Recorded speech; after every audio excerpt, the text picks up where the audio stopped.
ഇന്നലെ രാത്രിയാണ് കർണാടകയിലെ ജോലിസ്ഥലത്ത് വെച്ച് ബിജു പൗലോസിനെ ക്രൈംബ്രാഞ്ച് കസ്റ്റഡിയിലെടുത്തത്. പെൺകുട്ടിയെ ബലാത്സംഗം ചെയ്തതെന്നും കുട്ടി മരിച്ചെന്നും ഇയാൾ അന്വേഷണ സംഘത്തോട് സമ്മതിച്ചു. ശാസ്ത്രീയ തെളിവുകൾ നിരത്തിയുള്ള ചോദ്യം ചെയ്യലിലാണ് ബിജു പൗലോസ് കുറ്റം സമ്മതിച്ചത്.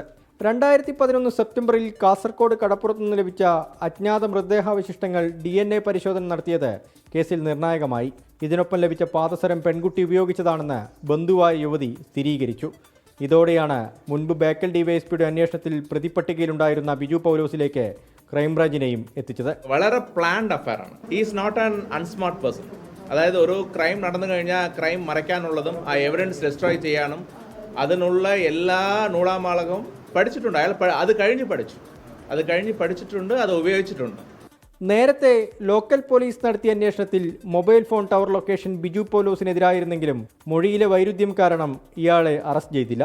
കുടുംബം ഹൈക്കോടതിയെ സമീപിച്ചതും കേസിൽ ദളിത് സംഘടനയായ കേരള പട്ടികജന സമാജം നടത്തിയ ഇടപെടലും നിർണായകമായി. ബിജു പൗലോസ് പെൺകുട്ടിയുമായി താമസിച്ച മടിയനിലെയും വടകരമുക്കിലെയും വാടക ക്വാർട്ടേഴ്സുകളിൽ അന്വേഷണ സംഘം പ്രതിയുമായി തെളിവെടുപ്പ് നടത്തി. പെൺകുട്ടിയെ കടത്തിക്കൊണ്ടുവന്നതും ബലാത്സംഗം ചെയ്തതും ഇയാൾ ഒറ്റയ്ക്കല്ലെന്ന നിഗമനത്തിലാണ് അന്വേഷണ സംഘം.